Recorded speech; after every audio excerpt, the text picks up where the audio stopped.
Rajalakshmi ma'am, the live is on. You can start, ma'am. Yes, ma'am.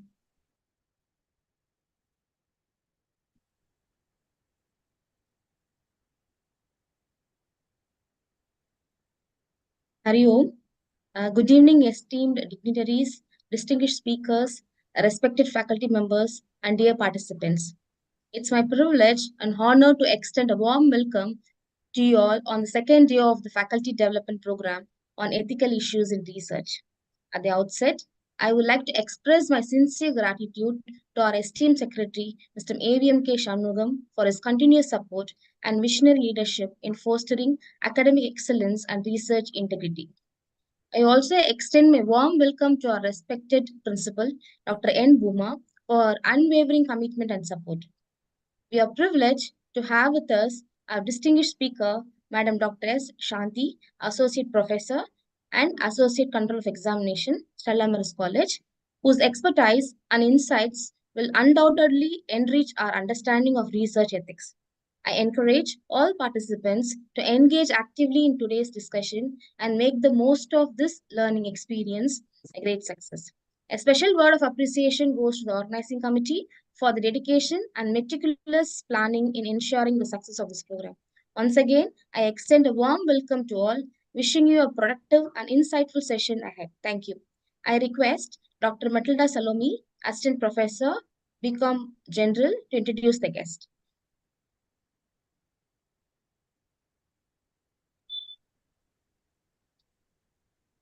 Good evening. Dr. S. Shanthi is an Associate Professor at the Department of Commerce of Stella Maris College, Chennai.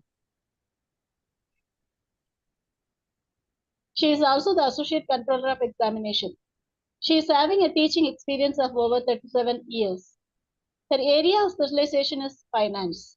She headed the Department of Commerce from 2018 to 2024. She is a member of the Board of Studies of UG and PG departments.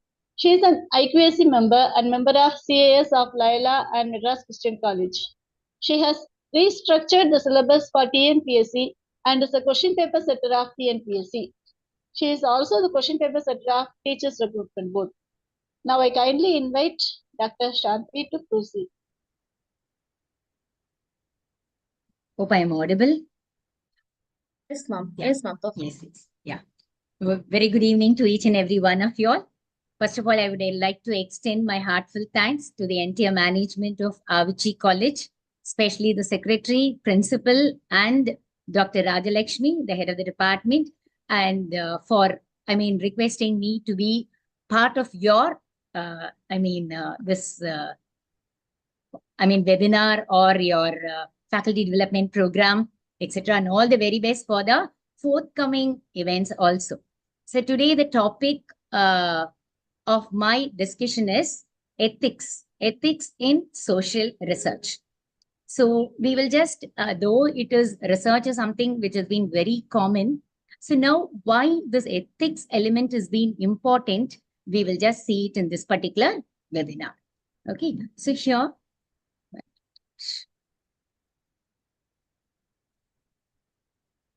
So research is a pillar of knowledge and it constitutes an integral part of progress. So it is not one thing or a confined to one particular part as such. This is a continuous or an integral part of progress, and it has improved the quality of self and also the quantity of life also. And it all started or began with the medical research as such. The medical researchers have always enjoyed the immunity from accountability due to high public regard for science and medicine. This has resulted in some researchers conducting unethical researches. Why this ethics part of it came into vogue was it was all because of that medical field or the medical sciences. And during the World War II, medical doctors had conducted unethical experiments on human in the name of science, resulting in harm and even death in some cases. They were involving some kind of a vaccine or medicines on the prisoners and the hostages. Many people had very adverse effect on that, and where their skins were damaged or their vital organs were damaged, and they had a very miserable death as such. And the involvement of the pharmaceutical industry in clinical trials have raised issues about how to safeguard patients' care and to ensure the published research findings that are not detrimental to the interest of the subject. So this was the very beginning of this ethical issue as such. Based on all these controversies, the ethical controversies as such, the Declaration of the Helsinki was established to inform biomedical researchers the principles of clinical research. Though we are touching the social research, this is how it all began as such, with the clinical research part of it. Following this, a committee on publication ethics scope was also founded in the year 1997. So the ethics part of it was almost in the previous century. It is not something new to us, or the research part of it. It's not anything confined to the social research part of it, to address the breaches of research and the publication of ethics, and to conduct research involving people, medical records, or human tissues. You must obtain the approval from the Institutional Review Board. We call it as IRB or Ethics Committee as such. So once when the approval is required, received only, we can conduct anything with regarding to the people or their medical records or their human tissues, etc. And coming to the social research part of it, the basic requirement of a researcher is to conduct a research responsibly. So this responsibility part of it is the one that calls for ethics. The researchers should seek to answer specific questions rather than a mere collection of data. The research, it doesn't mean that you have to collect the data from 500 questionnaires or 300 questionnaires, or within this particular time slot, I have to collect the data, receive the data, collect it, analyze it, interpret it, make all my statistical calculations, interpret. All that is not the research part of it. So once when we are coming back to this ethical part of it, it is far beyond the mere calculation of the data or collection of the data and finally interpreting it or coming to our findings and conclusions or whatsoever. So according to COPE, good research should be well adjusted, well planned, appropriately designed, and ethically approved. So more than all these things. So now we have a research design, we set a hypothesis, and we will be framing, planning, designing. All these are there. But still, this portion is many of us will not be considering it or will not give much of importance to it. Whereas this ethical part is the new trend, or it is getting momentum, though it was all started in 1997, etc. There wasn't much of talk about this particular research with the ethics part of it. Now, the end thing is it has to be ethically approved also. To achieve this, the research protocol should be developed by the researcher. So we always talk about the hypothesis setting. The researcher will have to have a formulate a hypothesis, and that is the main fulcrum in which the entire procedure of your research. You may conduct a research for a 1 year period or a 3 year period or a 5 year period, whatever it be. We are all working towards that hypothesis that was set by us and progressing towards what the conclusion that we are going to derive at. But at the same time, as a researcher, the protocol should be to develop a particular research protocol will have to be developed by the researcher along with the hypothesis that gets the momentum. Now, ethics in research methodology. So this ethics is there in each and every stage, in your design part of it, methodology part of it, analysis part of it, interpretation part of it. Every stage ethics is there. Ethics is not confined to any one particular part or one particular chapter. It is a progressive thing, as in when you start right from your review of the literature or right from your research methodology part, everywhere this ethics is something which has been part and parcel of your research. So here it says that ethics in research methodology are the principles that guide the design and conduct of the research. How well you are proceeding towards this particular goal of yours. They apply to all stages of research. That is what I was repeating, from selecting participants to finally the end result of your results and findings. That is your concluding chapter. So now you are going to start with the hypothesis that has been set. From that, the progression is going on. Then each chapter by chapter, even including your questionnaire preparation. And if in case if you're going to write a preliminary note to the respondents, that what is it that you are seeking, that the information will be kept confidential, etc. All these things should definitely be part of your research protocol as such, or your ethical protocol. Now, this research ethics is a field of study that applies ethical principles to research activities. We will see what the ethical principles are. This will include the research design, implementation, and the regulation of your research. So now we are confining our entire topic to the not anything relating to the clinical research or any other research part of it, absolutely towards the research with respect to the faculty. So now each and every faculty member are interested in proceeding with the research. Though it is mean said that maybe a net or a set is more than enough in order to be recruited, we look for the PhD, where it is become almost a norm in having a professorship, or you are going to become a lecturer or a teaching faculty or assistant or associate professor, anything be. So now this research has become a part and parcel of our career as such. So this is one phase where the young faculty, mostly nowadays, it is all the very young. At least earlier days, we used to have people with 40s and 50s doing their research. But now we see that people in their 20s have started their research work as such. So at that young age, so they should also know what exactly this ethical issue is, rather than going in only for, okay, let me finish it, let me collect the data, let me do the calculation, let me do a SEM model, finish it and interpret it. That is not the criteria here. So the research ethics are set of principles that guide your research design and practices in both the quantitative and the qualitative research. So here the qualitative research, in the sense that is in the field of social sciences or in the field of literature, a person is doing it, they are not doing any calculation. It is all they are taking a particular poem or a particular work or a book that is written by an author, and based on that they create what is that particular period, or what is that that particular year or period or that particular war situation, all that they are doing a research either in history or in literature. But most of our researches are all being quantified. So we go in for a marketing research or a finance part of it, or management or HR, in whatever the topic that we are taking, that is a commerce fraternity I'm talking about.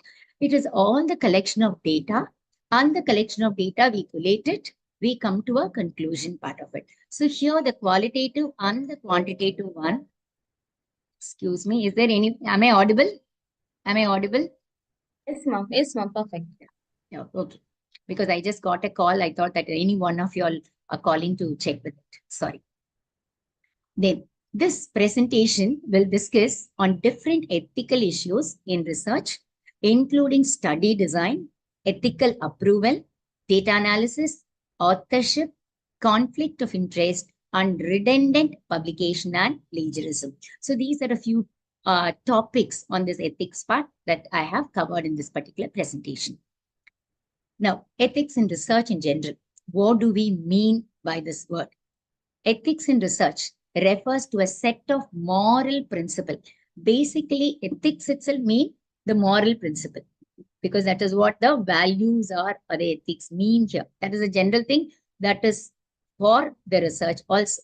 So ethics in research refers to a set of moral principles that guide researchers in planning, right from the stage of plan 1, how they are going to go ahead with their entire research, conducting it, reporting their studies, because it is not going to be once after studying, it's not going to be in one particular corner. You're going to collect every other matter and you're going to have a synopsis, and follow that you're going to submit your research publication. And followed by that, you're going ahead with the publication of your results also. So here, when you're publishing your article in any magazine or in any ISBN books or whatever be it. So in all these cases, you are doing the reporting part of it, where it becomes very important to go ahead with these moral principles. And here again, it is said, ensuring the protection of human and animal subjects. So whether you're making a study on human or animal, both together it is involving, and upholding the integrity throughout the research process, the entire period of 3 years or 5 years or 1 year or 6 months period report, anything, it will be throughout your research process, including considerations like informed consent. That is more important. Once when I'm collecting the data from a particular office, a HR team is going or a HR team is there, you're going there for some kind of an interview or collection of data. You should first of all inform the people, get their consent before you could get the data as it. Our matter is not only collecting and collating the information, but you have to inform the person or the participant. The confidentiality, you should ensure that this is only for academic purpose. You're going to use this only for academic purpose, and there should not be any conflict of interest as such. This is the basic thing with regarding your ethics. Then in ethics in general, what do we mean by this ethics in general? Most people learn ethical norms at home because we are teaching our own children, isn't it? Even when we were young, we were taught by our elders, parents, that these are the ethics or the values that you will have to adhere to. And wherever we were, be it at school or college or working at atmosphere or company or any kind of institution that you're working, everywhere, in any social setting, this ethics is something which is very important that we need to adhere to. Although most people acquire the sense of right and wrong during childhood, because right from childhood, the parent keep on saying, this is right, that is wrong, that is what is being told. The kind of, especially in Indian scenario, we teach them that what is right and what is wrong, what is to be done, what is not to be done.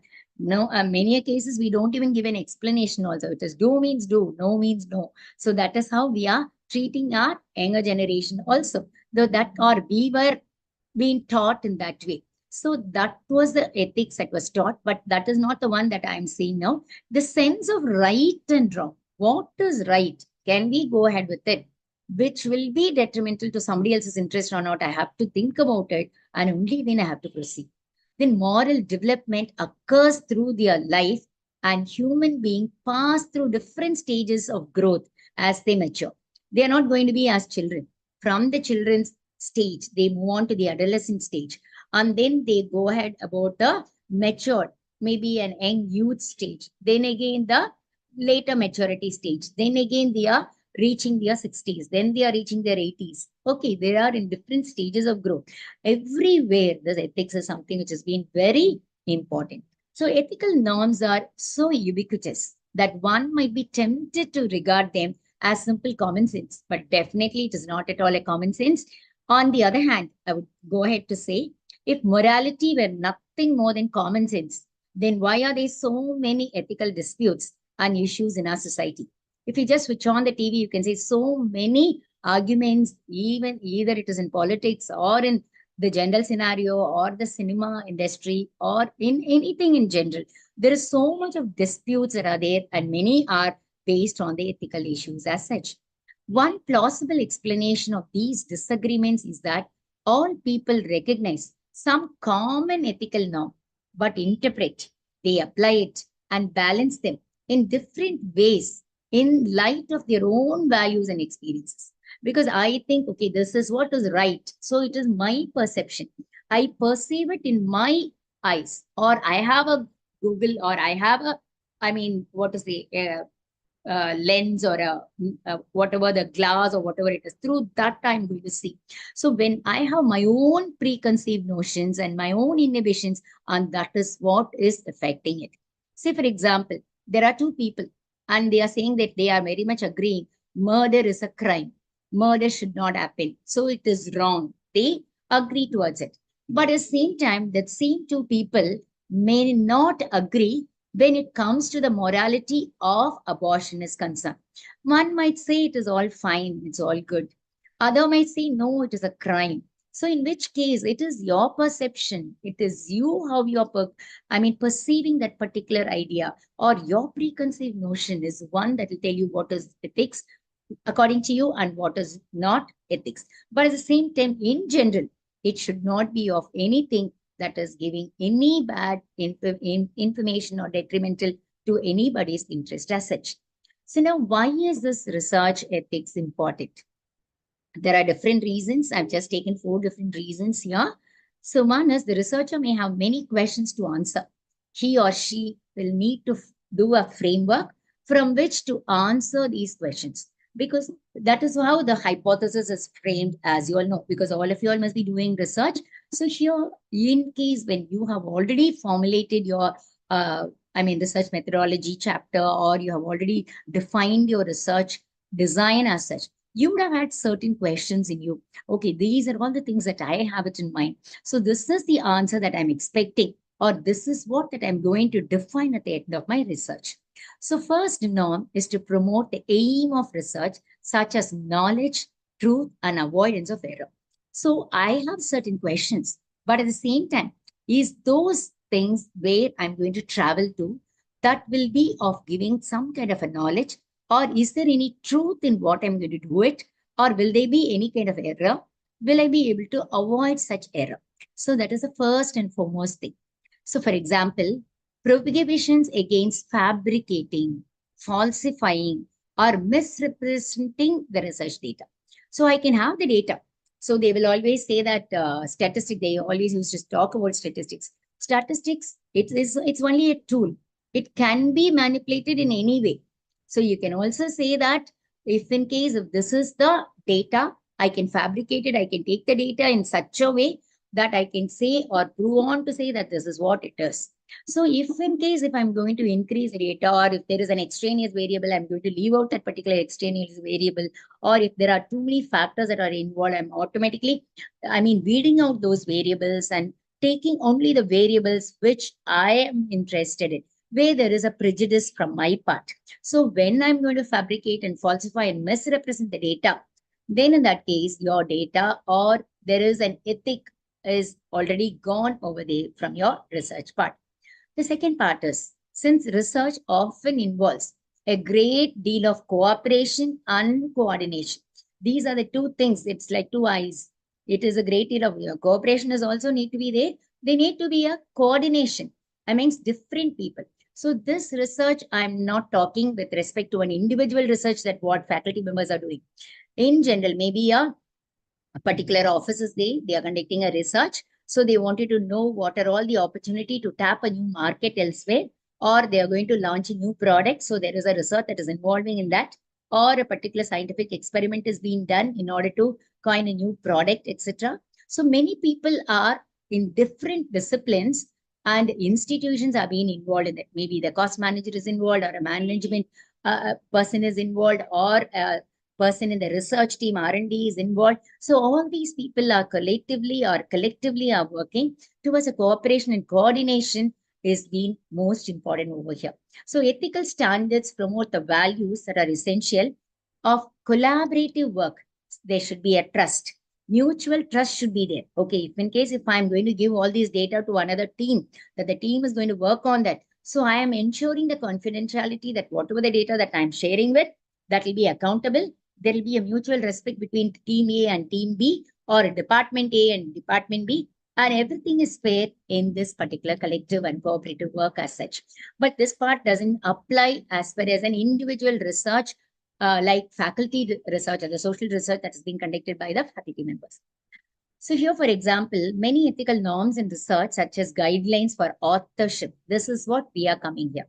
So the guidelines for authorship, copyright, patenting policies. So in many of the sciences or the science departments, the science faculty, they are creating, or the students also do so many things, and certain interest has been absolutely taken by the faculty members. Whereas that particular research was done by the student, that particular whatever that niche or whatever that particular information was given by the student, the credit was not given.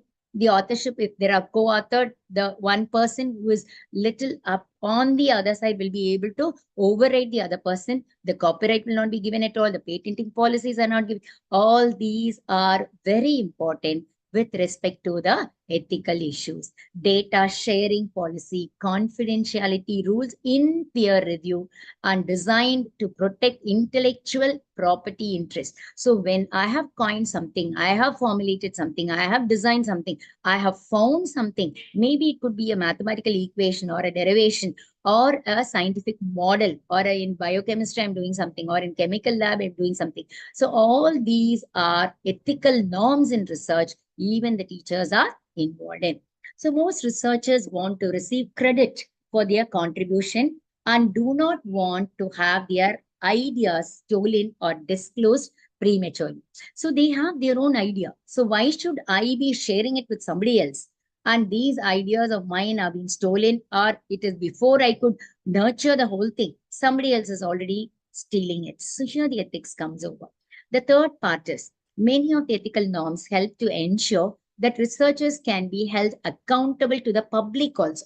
So here, when I'm doing a research, I say that this particular place is good or it is ideal, or maybe they are doing this metro project. They would have taken the research with respect to that particular land level or the soil, etc. So all these are already been processed, or they have done a part of research, and with regarding the water management, everything they would have done. So these people are accountable to the public also. They cannot be giving it just for the sake of giving a positive result to a particular builder or an L&T or some kind of a person, that it cannot be done. So in which case the ethical norms is very important. So here the federal policies on research misconduct, conflict of interest, the human subjects protection, and animal care. So it's especially in the metro project, you can see whether those people who are working there are being given protection or not. They are supposed to have certain guard, or they are supposed to have some kind of a helmet or any kind of apparatus that they are supposed to have. Whether all these are being adhered to or not is to be done over there. And make sure that researchers who are funded by public money can be held accountable to the public as such. So many cases, there will be some disclaimer messages also, especially for the beauty products. They'll say, if in case if you're using this lotion, you will become fairer. Or if you're going to use this particular oil, your hair will grow longer or thicker. These are all the other promises that are being given by the beauty products as such. But at the end of it, if you notice, there will always be a disclaimer. So it is a research, or this is an ethics. They just wanted to save their skin. Such disclaimer messages are given. And finally, the fourth aspect is the ethical norm in research also help to build public support for research. So the public support is also essential. People are more likely to fund a research project if they can trust the quality and integrity of the research. So if this is good means, so many companies are giving, or they are showing some kind of interest in maintaining a hospital or maintaining a park, or of public interest, they are doing it. So these are for the well-being that are a CSR initiative that they do. But even in that, the public can also be showing their interest. So finally, many of the norms of research promote a variety of other important moral and social values, such as social responsibility, human rights, animal welfare, compliance with law. Now the animal welfare is very much coming into vogue, and compliance with the law. So what is the legal aspect of it? So legality is a main concern over here, and the public health and safety also. So once when there is a chemical industry is there, or a tannery is there, to what extent it is eroding the soil over there, or it is giving some kind of a the air purifying, or it is giving any kind of unethical practice towards the general or the public property as such, is also of concern over here. Now, let's see, why is this research ethics important? So ethical lapses in research can significantly harm human and animal subjects, students, and the public. So here, when there is a lapse in that, maybe you are going on to study something and you are projecting that this is the greatest thing, or this is the only good thing. Based on this, if people are going, and if, say, for example, even going back to the clinical example, for the COVID, there was some kind of a vaccine that was, specified. Some people agreed to it, and even physically also, they were not able to take it.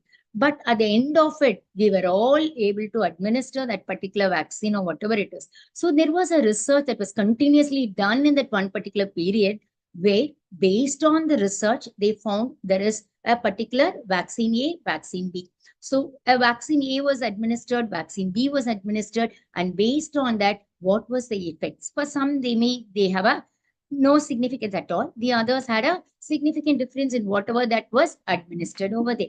So, for example, a researcher who fabricates data in a clinical trial may harm or even kill patients. Some said that because of the vaccine, they died also. And a researcher who fails to abide by regulations and guidelines relating to radiation or biological safety may jeopardize his health and safety of the health and safety of the students, staff, etc. So when there is going to be this particular experiment, if you do, there is likely to be radiation or this might harm their skin. All these are there means that particular information will have to be explicitly given to those respondents before you could conduct any kind of research. Now, the research study design as such. It is essential to obtain approval from the respondents, the respective organization while collecting the data. Say, for example, if you're going to conduct a study on HR.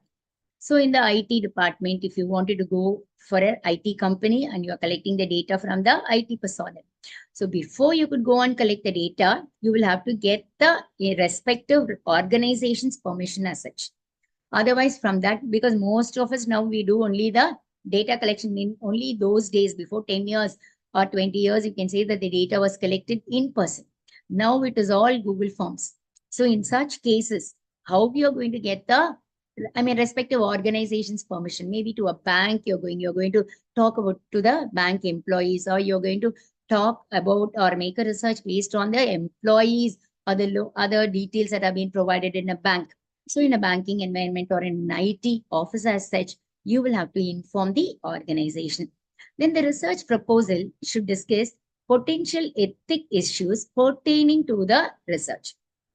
So what will be the likely thing if I'm conducting this particular research, if there is any potential ethical issues, I will have to confide. So I was just telling you that if in case this particular research is conducted with the close group, maybe a group A, group B are there. So group A, they have been the selected group. And if in case the drug is administered, what could be the repercussion, or they are on diet A or diet B? What will be the potential risk that is likely to be? That will have to be expressed. You cannot say that over the night they will be reducing 20 kgs or 30 kgs. So if I'm going to say in a matter of 90 days that the person will be losing 20 kgs of weight, then in that case, if there is any potential hazard to their health condition, you will have to inform. Consent should be explained and obtained from the subjects or guardians. Why the word guardian is given is sometimes when we are conducting the research, not directly on the person, or the person may not be in a position to answer you. Maybe it could be children.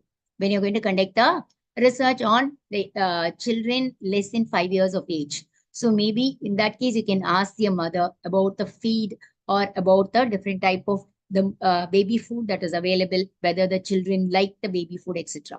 So in that case, you will have to ask only the guardian. Second thing is, in the case of drug abuse or alcohol abuse, the person may not be interested in giving you or sharing the information to you. So maybe the friends you can ask, or their parents you can ask, and you can get that information. So in such cases, you should definitely ensure confidentiality of information provided by the subjects, because the original subject will not even know what their whereabouts are or what that was shared about them to the researcher. So in such cases, extra caution should be taken. Then in the data analysis, it is a responsibility of the researcher to analyze the data appropriately.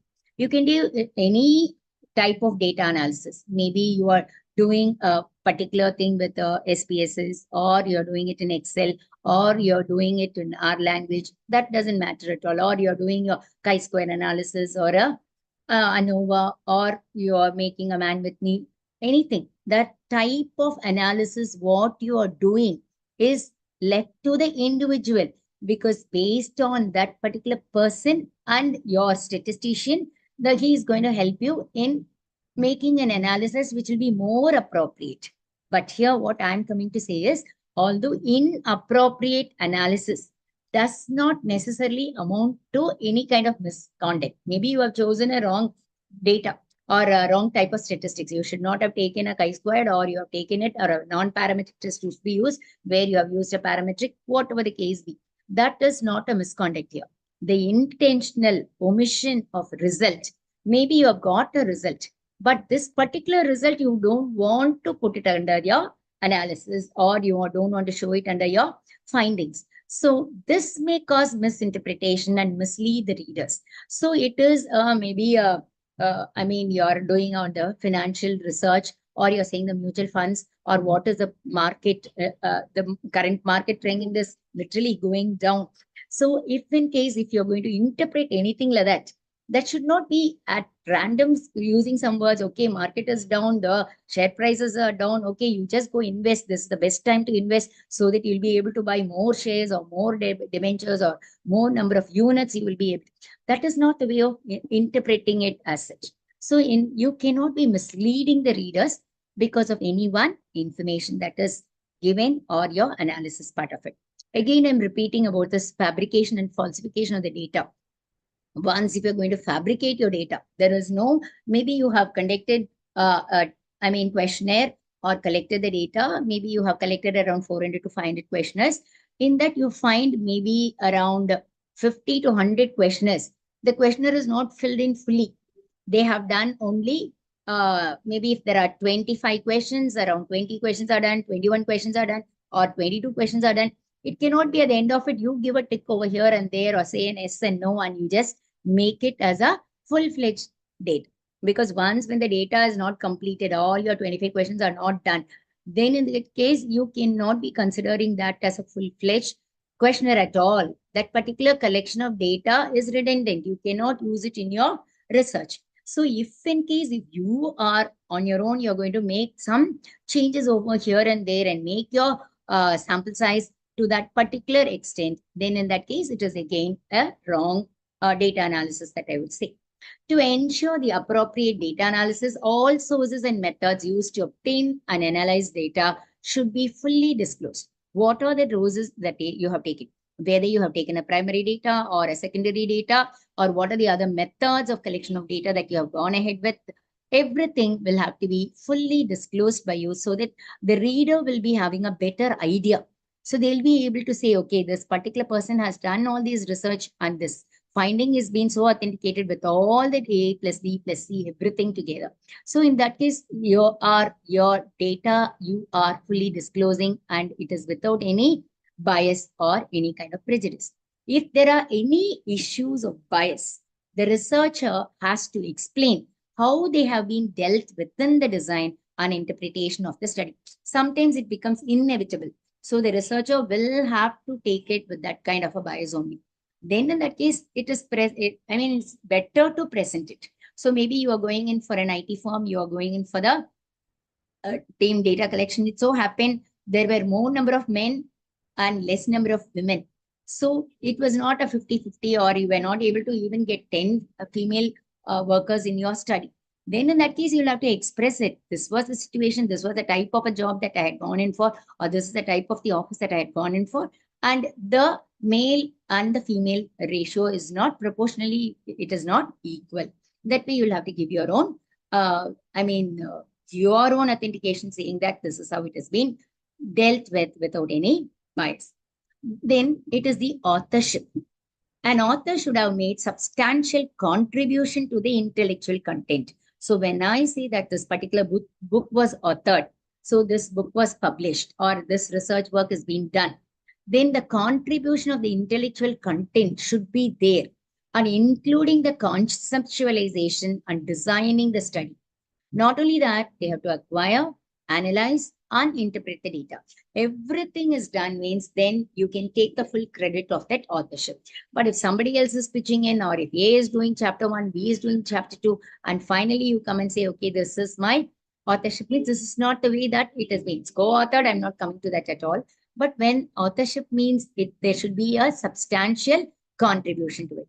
The author should also take the responsibility to certify that the manuscript represents valid work and take public responsibility for the work. So you are accepting, this is the work that I've done, this is my finding, this is what the finding is, given the circumstances with this particular period. It may also differ. Maybe a same research work which was done before 2010 and after 2010, there could be some kind of a changes. Even before COVID or after COVID, there could be some changes. The same thing, there will be completely a different perspective. So in that case, they will have to represent their valid work and give a responsibility to their authorship. An author is usually involved in drafting or revising the manuscript as well as approving and the submitted manuscript. That also he has every right, as well as he can revise that particular manuscript also, and you can also resubmit the manuscript. Now, the publication and plagiarism. There are so many other tools that have been come for the plagiarism, where today we cannot submit any kind of research study without running through the plagiarism check. So unless and until it is 10% or less, they are not going to accept. Your guide is not going to accept. So it is going to be less than 10%. If it is nil, means it's over, well and good. Or if it is 1 or 2%, it is fair enough. But if it is 10% also, there will be some which where it is better to go in again. You redo the basic thing, or me in the review of the literature, or where you have just taken the data as such. Because the review of the literature also, as and when you are drawing the conclusions or way of putting it, if you're going to verbatim put it from the data, it has to be within quotes only. Such and such a person has said like that, but it is better you rephrase it in your own language, what is what, and give the citation where exactly this particular person is given. So when you are going to give that entire data as such, A to Z, the same word, then again you will be ending up with this plagiarism only. In the increasing competitive environment, the faculty are expected to show the number of publications, as I said earlier. It could be for their appointment or for moving to from the management post to the aided post, or promotions also from one level to another level. You have offered some offices, etc. For all these things, there is a publication record. The CAS is there.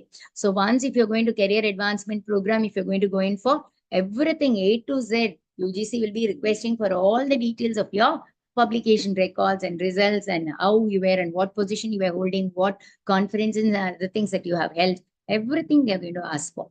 So when this is the norm, then in that case, this is the in thing now, and it is the need of the hour how well I am going to do my publication as such. Even after completing your PhD also, your publication part doesn't stop over there. It has been continuous process where you will be continuously writing articles and publishing your own article. It is not the end of your research work. Researchers are under intense pressure to publish as many articles and publications and presentation of papers in conferences and seminars. So it is an ongoing process with the level in which that you are in magazine or in the college, if in case if they have, publications, those in your own institutions, you can be publishing your own, articles. Then ethical principles. Then later in the next part is we'll be covering what is the ethical principles part. The set of values, standards, and principles used to determine appropriate and acceptable conduct at various stages of the research process is the one that we call as a principles. In medical ethics, one is concerned with the general ethical question, what should one do under a particular circumstances of medicine? So there either a surgery or I have to save a life. So saving a life will be more important. Maybe the person losing a leg or losing a hand will not be considering a big harm by them. That particular person's life is the one that they are concerning. So in this respect, medical ethics is not different from basic ethics, but it is limited to the area of medicine and deals with a particular state of affairs. And our general research, our ethical principles are informed consent. So first of all, the participant should know that they need to be informed before you could collect the data. Second is you should give that respect for the person. Whoever be it, even if you're going to collect the data from a 5-year-old or a very old person or an uneducated person or a drug addict or an alcoholic, anybody be, the respect for person is something which is very important. Beneficence. The researcher should project the good aspect part of it. You cannot be doing which is harmful to them or anything which is against their interest should not be given. Non-maleficence. Minimize the potential risk of harm to the participants. So they cannot be involved in any kind of harm. After they disclosing certain details, if in case if they are in trouble, then in that case, you cannot bring out such kind of data or information from them. Justice, whoever be it, male or female, or young or old, everybody should have to be treated justly. Confidentiality and data protection. So once you have collected the data you will have to maintain the trust or the confidentiality in it. Integrity. So once if you're in it means, now tomorrow, once this is the information that you have got, then based on that, if somebody else is asking you to change the final results, don't change it. It is there is an integrity need to be there. You have processed the whole research and you have found the data and you will have to stick to your own principle over there, that integrity you need to have. Then managing conflicts of interest. There should be lots of conflicts also. You should be in a position to manage the conflicts of interest. So we will just briefly go through all these principles. Basically, the honesty, strive for honesty in all scientific communications. Honesty in reporting the data, the results, methods, procedure, and your publication. Everything you have to do it with honesty and integrity. There should not be any false fabrication or misrepresentation of the data. At the same time, if there is a collaborative work that is done, you should not be deceiving your colleague or the research sponsors also. Just because the research sponsors have given money, or if it is doing at the interest of the public where the public money is involved, just for the sake of doing it, you should not do. There need to be a honesty. Then the objectivity. So here the bias part of it will come. Strive to avoid bias in experimental design. The data analysis, data interpretation, peer review, personal decision, grant writing, expert testimony, and all that, whatever that is concerned, the research where objectivity is expected or required. So you will have to avoid any kind of bias as such. So avoid or minimize the bias or self-deception. You cannot have your own norms or preconceived notions and then come to a conclusion, okay, this is how it is. I'll have to bring my research to this particular conclusion. That is not the thing that you need to do. Disclose personal and financial interests that may affect the research. If at all, if it is there, then in that case, you will have to inform the person concerned. Then integrity. So this integrity is part, I told you, they need to be sincere. Whatever that the study that you have done, you cannot go back and say, okay, let me change it just because somebody else is asking me to change it. No, that integrity will have to be there. Carefulness. So this is errors. So there could be some kind of an error in data entry also. There's a huge volume of data. You're going to shift it from Excel to SPSS, or you're collecting the data, or you're writing the data, or you're coding the data, or you're decoding it, whatever be it. In all these things, carefulness or diligence should be there. So keep good records of the research activity, such as your data collection, the research design, and the correspondence with agencies and journals. So you have to be carefully, you will have to going ahead with these data. Then there need to be an openness. This is an idea. This idea, what you have collected, you should be willing to share it also. So it may be of the interest to the company, or it will be for the general public or the student fraternity, anybody or the other faculty, whatever be it, share the data, the results, ideas, tools, and resources, whatever that you have collected it. There need to be an openness so that from this, there could be a level or there could be a lacuna in your own research study as well. So you give an opportunity for the others to take it from there, so that you will be able to give an opening for a new research study as such. Be open to criticism also. So if somebody says this is not the way to have conducted, this is not the way to be done, then in that case, be open to it, and whatever the new ideas that you're getting, you just share it with them. They need to be transparency also. Disclose the methods, the materials that you have used. Maybe you have taken a few assumptions, and based on these assumptions, you have set your hypothesis, or this is how your analysis is gone again, or this is how your model or the SEM model is being represented, and any other information that is there, the transparency should be there. There cannot be any hidden information in your research. Then accountability. So here you give an explanation, a justification as such. Take responsibility for your part in research and be prepared to give an account. So this is what I have done and why did I do it and for what purpose I've done it, for whom it is related to. So give an accountability part of it. This intellectual property is very important. This is honoring the patent, copyright, and other forms of intellectual property. You do not use any unpublished data. Once the data is not published means there is no authenticity in that. So you cannot use it at all. So the data reliability is something which is important. You have to be focused on the reliability of the data and the method and the results. Without permission, you cannot take it. Maybe this could be you are doing for the data for the 5 years or 6 years. The 6th year is not over. 2025 is not at all over. You cannot include the data of 25, whatever that has happened in January and February. That is not the inclusivity over there. There is 10 more months that is remaining. You cannot be taking and saying that I've included the data from 2020 to 25. So never plagiarism. Plagiarism is to be totally avoided. Then confidentiality. Protect confidential communication, such as papers or grants submitted for publication, personal records, trade or military secrets, and patient records. The clinical part, you have to be, I told you that there is already a committee there, you have to get information. Military secrets also, it cannot be disclosed with.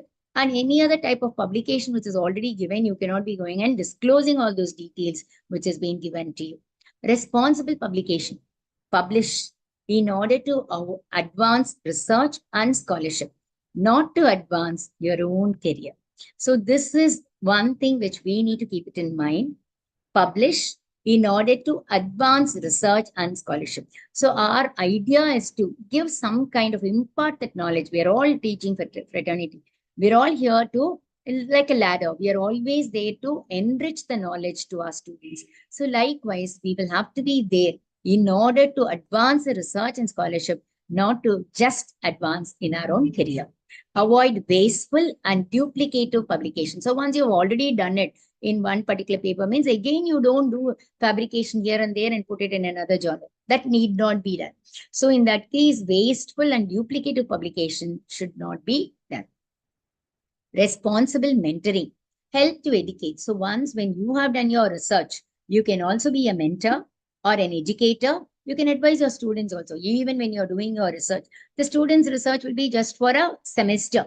So advise them what kind of a mini or a minor research projects or mini research reports that what they can do it.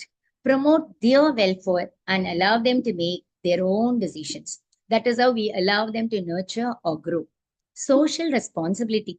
This ethics part of it is also concerning the social responsibility.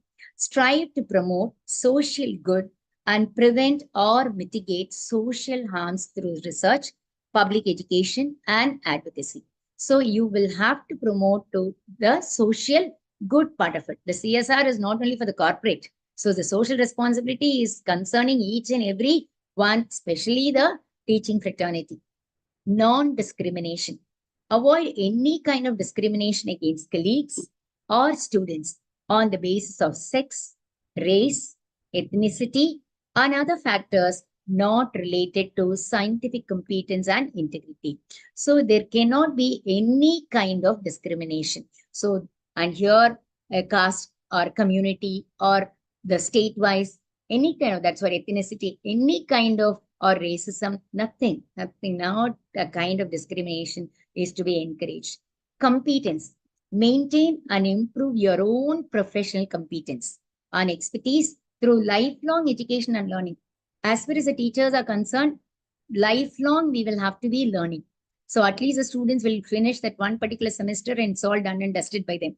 But our life is not like that. It is a continuous process. We keep on be changing the curriculum, revising, restructuring.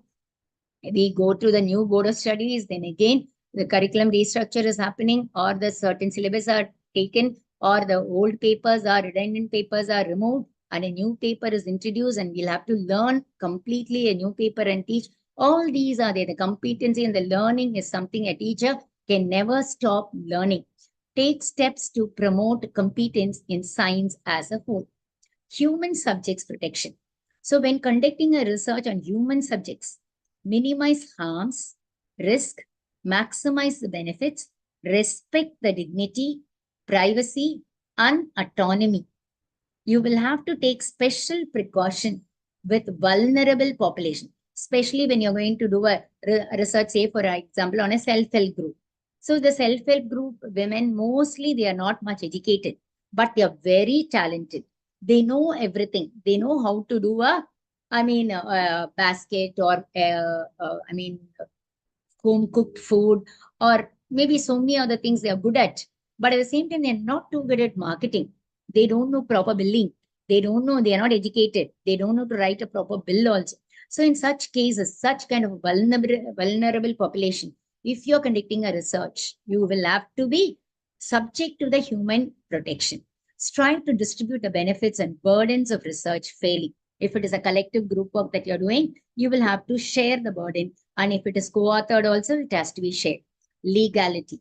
Know and obey relevant laws. So if it is abiding an industrial law or whatever the law of that particular state or that government, everything, that institution or a bank or an IT or a school or a college, anything for that matter, it has to be obliged to.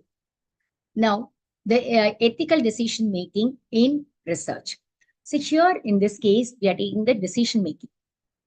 All the codes, policies, and principles are very important. That is what we have said. And useful, unlike any set of rules, they do not cover every situation. They often conflict and they also require more interpretation. This is coming to the decision-making part.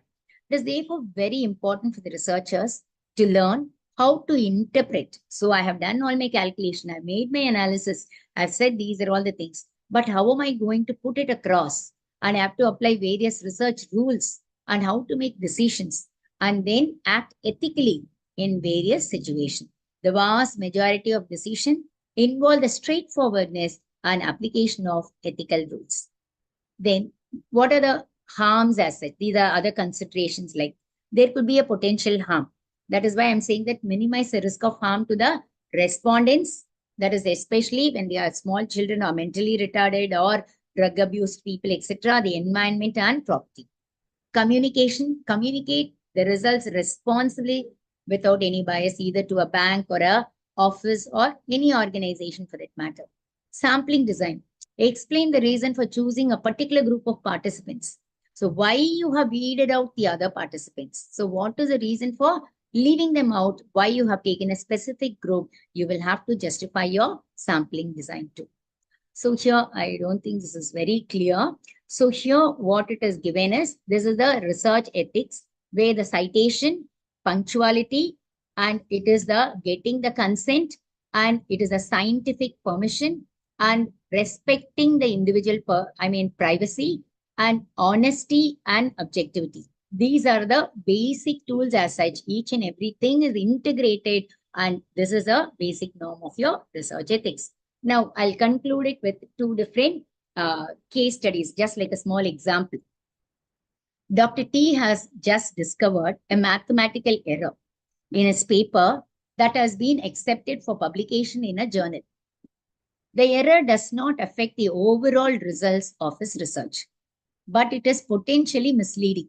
It is a mathematical error. It has been done and it is potentially misleading. It is giving a wrong conclusion that this is what it is. The journal has just gone to press. So it is too late to catch the error before it appears in the print. In order to avoid the embarrassment, the Dr. T decides to ignore the error because now he is really spellbound. Only in the last minute he has found it. He didn't know what to do. So now it is all going to the publication. Now it is, if anybody comes to know, it is fine. But if nobody knows it or notices it, it's just going to go like that. Dr. T's error is not a misconduct, nor is his decision to take no action to correct the error.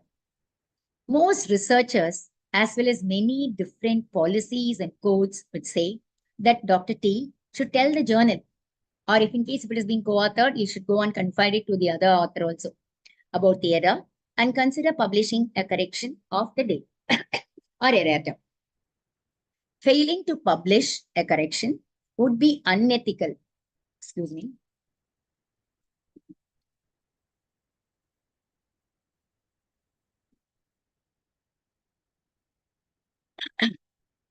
Sorry. Failing to publish a correction would be unethical because it would violate the norms relating to honesty and objectivity of the research. So this is what the last aspect is. So now he has made a mistake. So he is trying to camouflage, or he just wanted to ignore it totally. But at the same time, it is said that failing to publish a correction would be unethical. He can go ahead publishing. That is no harm at all. But once after finding it, he has to publish a correction, which is otherwise it will be considered unethical because it would violate the norms relating to honesty and objectivity in research. So first off, whatever that is done, but he can ignore it. But later on, the only aspect is that he has to come for, correction. Case 2. Dr. Wexford is the principal investigator of a large epidemiological study on the health of 10,000 agricultural workers. So this person has an impressive data set that includes information of demographics, environmental exposures, diet, genetics, and various disease outcomes such as cancer, Parkinson's, and ALS. So she has just published a paper on the relationship between pesticide exposure and Parkinson's disease. So if the people are exposed to a particular kind of pesticide, they are likely to develop Parkinson's disease. This is in a prestigious journal. Here in this case, she's planning to publish many other papers from her data set because she's got a very good collection, and based on that, she's going to focus on this particular 2 different cases, and she wanted to go ahead with it. She receives a request from another research team that wants access to her complete data set. So now another data team also is working, but they are working on some other disease or they are working on something else. But they are very impressed with her large data set. So they are asking her to get an access to this. They are interested in examining the relationship between pesticide exposure and skin cancer. She is doing it on pesticide exposure and Parkinson's disease. Here it is pesticide exposure and skin cancer. And this doctor is planning to conduct a study on this topic. So now what Dr. Wexford is going ahead in a difficult choice. On one hand, the ethical norm of openness obliges her to share data with the other research team because it shows her magnanimity. So she has a large volume of data and it is in no way is subjective to her study because her study is only between the skin disease and Parkinson's disease. Her funding agency may also have rules that obligate her to share the data that she has to check with her funding agency. On the other hand, if she shares the data with the other team, they may publish results that she was planning to publish, thus depriving her and her team the recognition and priority. So if before this, if the cancer study is being completed, if they say, okay, this has already been done and this is only a secondary study that has been done, okay, along with cancer, even Parkinson's disease has also been affected because of this particular, whatever the pesticide be. It seems that there are good arguments on both sides of the issue, and Dr. Wexford needs to take some time to think about what she should do in this case. It is not a magnanimity that matters over here. One possible option over here is to share the data, provided that the investigators sign a data use agreement. This is where the intellectual property right comes over. So they are saying that they are coming to an agreement that this particular data belongs to me and I am sharing my data with this particular investigator. The agreement could define allowable uses of the data, publication plan, authorship, everything will be included in that. Another option would be to offer to collaborate with the researchers. Now she can take the option, okay, let us do it together. I will also do it, you also do it on the cancer study. Both of us will go do it together and the results will be published I mean, simultaneously. Together, it will be one collective study as such. So this is how. The following are some steps of researchers such like Dr. Wexford can take to deal with ethical dilemmas in research. So it is, what is a problem or issue? It is always important to get a clear statement of the problem. In this case, the issue is whether to share the information with the other research team or to take it up on my own initiative and go ahead, or whether to share it with proper documentation, or I will make a collaborative work as such. What is the relevant information over here? Many bad decisions are made as a result of poor information.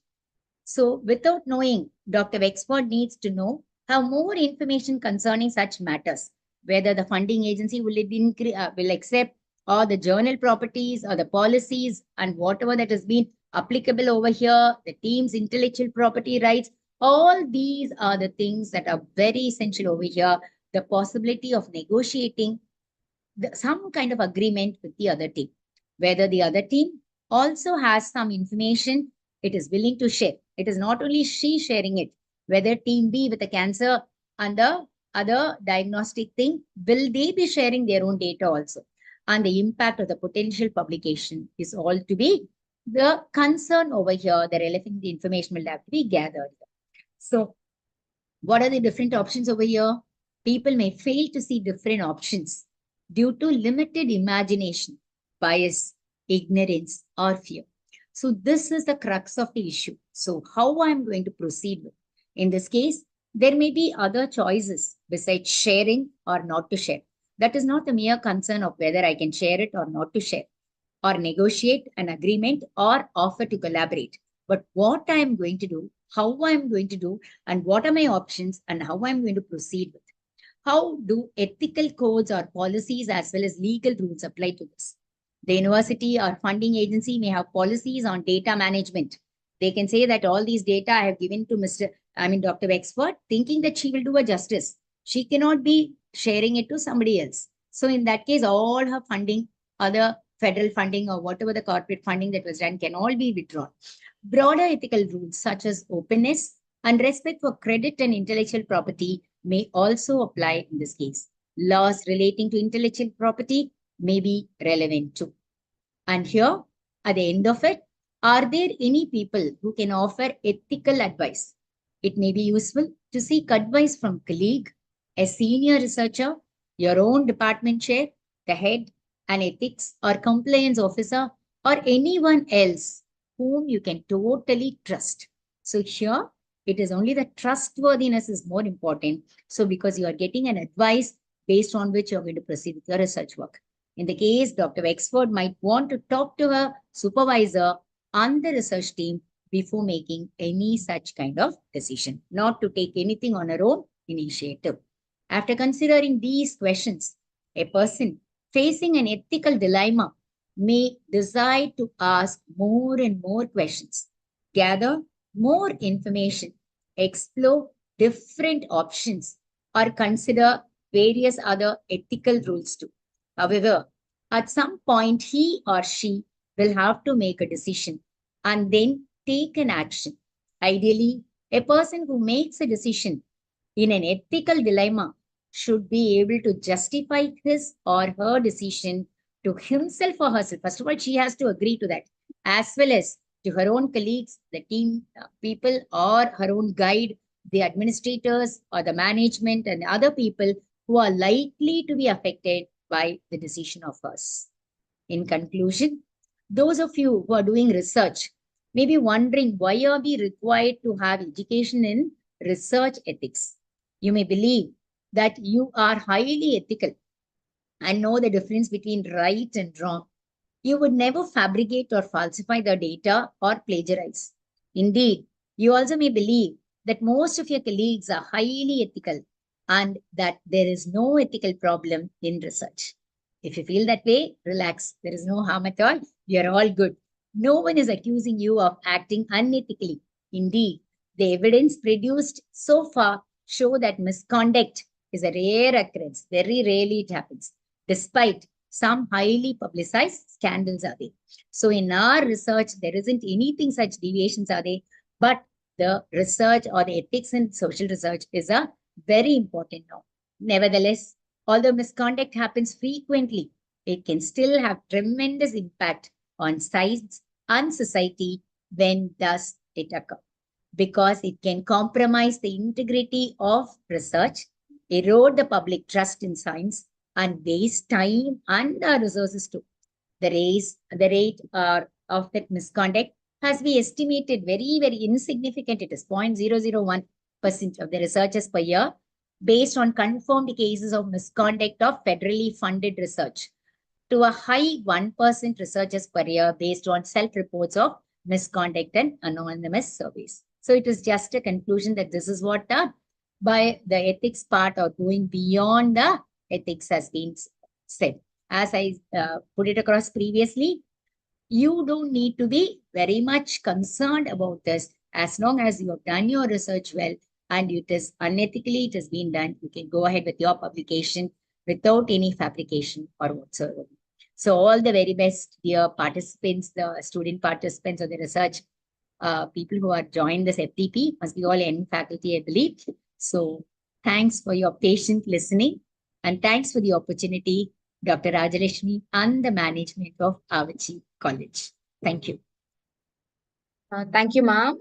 Your expertise and guidance have deepened our understanding of integrity, responsibility, and ethical conduct in research. We appreciate your time, effort, and dedication in enlightening us on this important topic, ma'am. Your contribution will surely help us uphold ethical standards. Now, let us move on to Q&A session. I request Ms. Ramya, Assistant Professor, BCom Accounting and Finance, to take over the session. Thank you, ma'am, for such an insightful and thought-provoking session. Now the floor is open for a Q&A session. I request everyone to feel free to post questions and make the most of this session. You can type your questions in the chat box.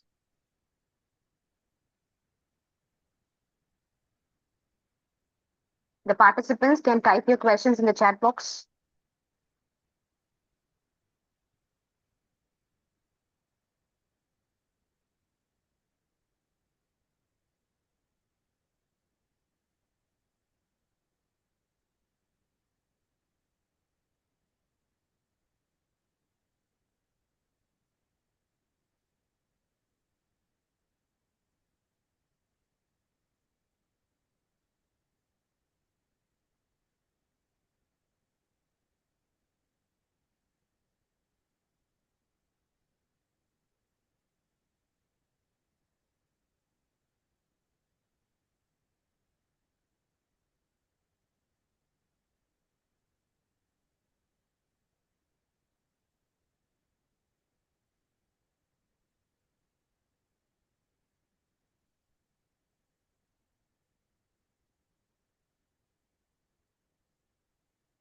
Okay.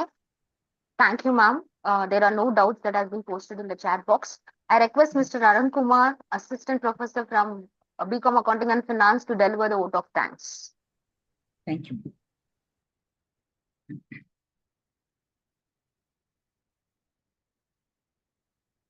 You have muted.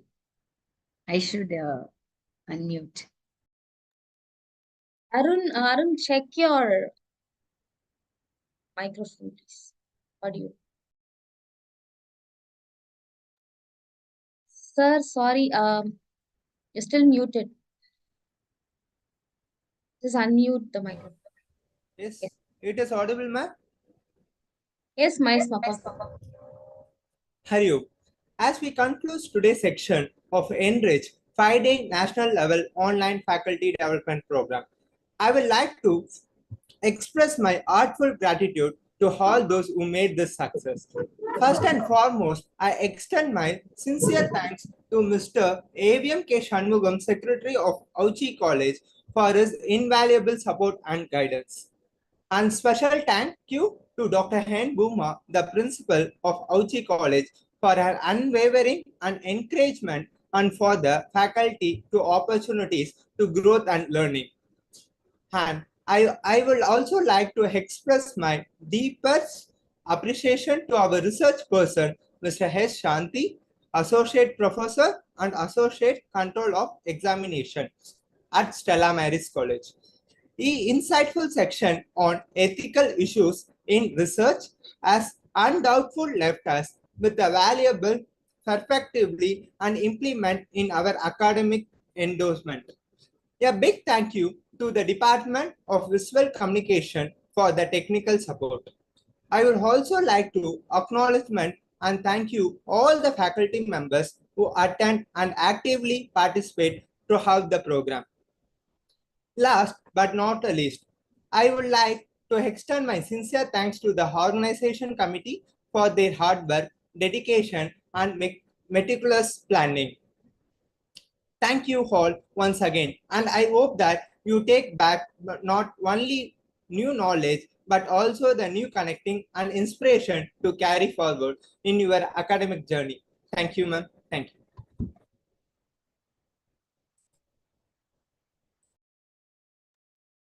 Most welcome. So I will get disconnected. Thank you so much, Thank you. Raji. Yes. Thank Yeah. I will leave the meeting. Yeah, thank you.